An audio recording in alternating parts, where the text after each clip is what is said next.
Samantala, back in the game na muli ang Nation's girl group na BINI, lalo na ngayong na-release na ang kanilang comeback single na First Love.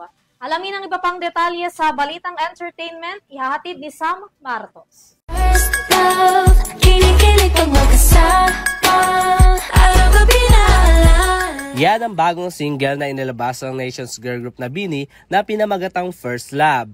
Ibinahagi nila ito sa YouTube account ng BINI na ngayon nasa mahigit 500,000 views and counting. Pasilip yan sa kanilang paparating na full-length album. Ang kantang First Love ay isang awitin tungkol sa iba't ibang uri ng pagmamahal sa sarili man, pamilya, kaibigan o sa romantikong paraan, kung saan nagmistulang mga kupido ang bawat miyembro ng BINI. Bukod sa 8 miyembro, makikita rin sa nasabing music video sina Isri Ranolio, real-life couple na si Clarice de Guzman at Rina Ray, Lance Lucido, Miguel Vergara at marami pang iba. Ngayon mapapakinggan na sa lahat ng streaming platform ang First Love.